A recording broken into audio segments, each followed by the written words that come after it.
চৌধুরী বাড়িতে এসে সুদীপার ক্ষতি করার আগে শেষ মুহূর্তে হাজির হয়ে কোনতালাকে রামধোলাই দিয়ে নিজের মেয়েদেরকে রক্ষা করল রূপা।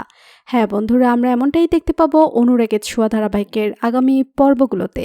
বিস্তারিত জানতে আমাদের চ্যানেলটি সাবস্ক্রাইব করে ভিডিওটি না টেনে শেষ পর্যন্ত দেখতে থাকুন। বড়মা যখনই সুদীপাকে সবকিছুর জন্য দায়ী করতে থাকে তখনই সকলে মিলে বড়মার ভুলটা ভাঙায়। এক পর্যায়ে বড়মা শান্ত হয়। তারপরে আদিত্যর মা বলে, বৌদি তুমি যদি রাজি থাকো তাহলে এবার অভ্র বড়মার সিঁদুরতে সিঁদুরটা পরিয়ে দিক।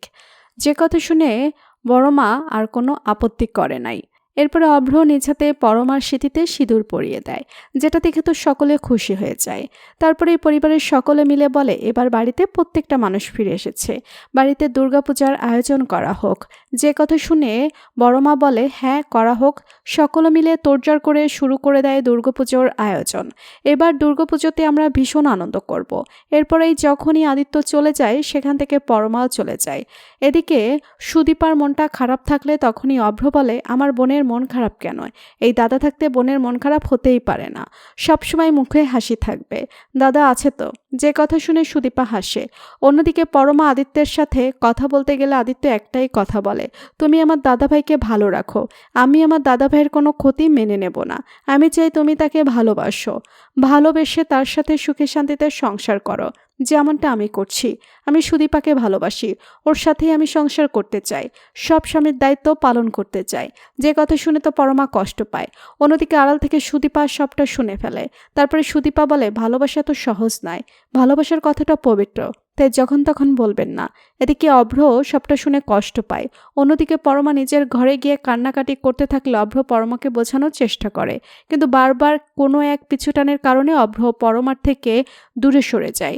তারপরে এই দুর্গাপুজোর আয়োজন শুরু হয়ে যায়। সকলে তৈরি হয়ে মায়ের সামনে যায়।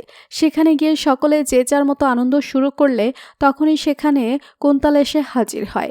কুন্তলা বলে, আমাকে আপনাদের গুরুদেব পাঠিয়েছেন।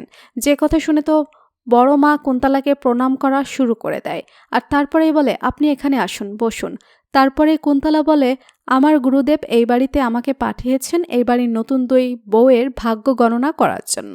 যে কথা শুনে তো সকলেই চমকে যায়। এদিকে সুদীপা তো কথা ধরে বলে, যে মানুষটা মারা গেছে, যে মানুষটা নেই, সে কিভাবে বলে যেতে পারে যে এই বাড়ির দুই বউয়ের ভাগ্য গণনা করার কথা? তখনই কুন্তলা বলে, তুমি কি আমাকে সন্দেহ করছো? যে কথা শুনে তো বড় মা রেগে যায় সুদীপার উপরে। এরপরে কুন্তলাকে বসার জায়গা দেয়া হয় আর বলা হয়, এবার ওদের ভাগ্য গণনা করুন। এরপরে কুন্তলাও বলে, এবার একে একে আমি সবাইকে খুঁজে বের করব, তারপর সবাইকে শেষ করব, যেভাবে ওরা আমার পরিবারকে শেষ করেছে। এদিকে সুদীপার তো কুন্তলার উপরে সন্দেহ থেকেই যায়। তো বন্ধুরা, তোমরা কি এমনটাই চাও রূপা যেন এভাবে হাজির হয়ে কুন্তলাকে উচিত শিক্ষা দিয়ে নিজের মেয়েদের রক্ষা করে? কমেন্ট করে জানিয়ে দাও তোমাদের মতামত।